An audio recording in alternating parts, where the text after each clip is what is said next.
भारताला लाभलेल्या मोठ्या ज्ञान परंपरेतून आपल्या पूर्वजांची निष्ठा किती दृढ आणि सखोल होती हे दिसून येतं, असे गौरवोद्गार पंतप्रधान नरेंद्र मोदी यांनी काढले.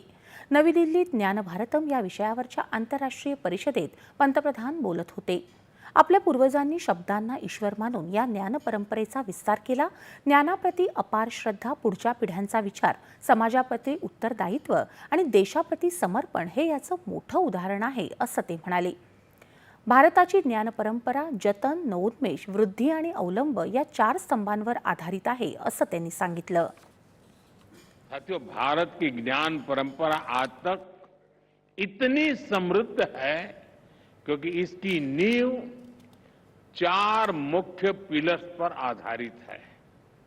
पहला, प्रिजर्वेशन, दूसरा, इनोवेशन, तीसरा, एडिशन और चौथा, एडेप्टेशन.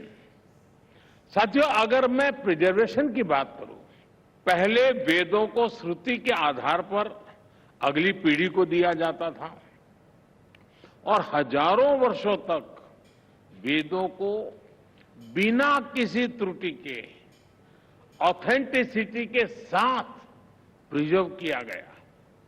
हमारी इस परंपरा का दूसरा पिलर है इनोवेशन.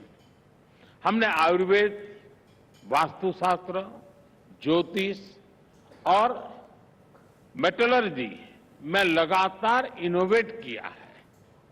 हर पीढ़ी पहले से आगे बढ़ी और उसने पुराने ज्ञान को और वैज्ञानिक बनाया. सूर्य सिद्धांत और वराहमिहिर संहिता जैसे ग्रंथ लगातार लिखते जा रहे हैं और नया ज्ञान उसमें जुड़ता रहा है. हमारे संरक्षण का तीसरा पिलर है एडिशन, यानी हर पीढ़ी पुराना ज्ञान संरक्षित करने के साथ साथ नया कंट्रीब्यूट भी करती थी. जैसे कि मूल वाल्मीकि रामायण के बाद कई रामायण लिखी गई, रामचरितमानस जैसे ग्रंथ हमें मिले, वेदों और उपनिषदों पर भाष्य लिखे गए. हमारे आचार्यों ने द्वैत, अद्वैत जैसी व्याख्याएं दी. साथियों, इसी तरह चौथा पिलर है एडप्टेशन, यानी हमने समय के साथ सेल्फ इंट्रोस्पेक्शन के भी किया और जरूरत के अनुसार खुद को बदला भी. हमने डिस्कशन पर जोर दिया, शास्त्रार्थ की परंपरा का पालन किया. तब समाज ने अप्रासंगिक हो चुके विचारों का त्याग किया और नए विचारों को स्वीकार किया.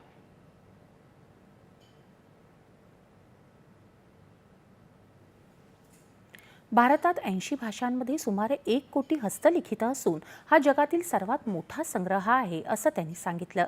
परकीय आक्रमणांमुळे कोट्यवधी हस्तलिखितं नष्ट झाली, मात्र जी शिल्लक आहेत त्यातून आपल्या पूर्वजांची ज्ञान, विज्ञान आणि शिक्षणासाठी समर्पित वृत्ती दिसून येते, असं त्यांनी सांगितलं.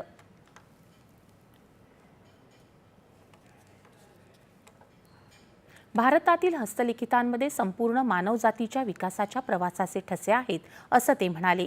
ज्ञान भारतम अभियान यात भारतीय संस्कृती, साहित्य आणि चेतनेचा उद्घोष आहे, असं पंतप्रधान म्हणाले. भारत स्वतः एक जिवंत प्रवाह आहे, ज्याचं निर्माण विचार, आदर्श आणि मूल्यांद्वारे झालं आहे, असं त्यांनी सांगितलं. पंतप्रधानांच्या हस्ते यावेळी ज्ञान भारतम पोर्टलचं अनावरणही करण्यात आलं. भारताचं प्राचीन ज्ञान, हस्तलिखित, पांडुलिपी या सगळ्याचं डिजिटल स्वरूपातलं संकलन या पोर्टलवर उपलब्ध असेल.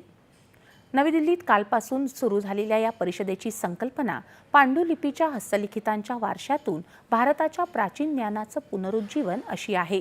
या परिषदेसाठी जगभरातले विद्वान, पुरातत्व संशोधक, तंत्रज्ञ आणि धोरणकर्ते एकत्र आले आहेत. ही परिषद 3 दिवस चालणार आहे. यात दुर्मिळ अशा पांडुलिपीचं प्रदर्शन आणि पांडुलिपी संरक्षण, डिजिटलीकरण, तंत्रज्ञान, मेटाडेटा मानक आणि प्राचीन लिपीचे अर्थ शोधणं यांसारख्या महत्त्वपूर्ण विषयांवर विद्वान आपले प्रबंध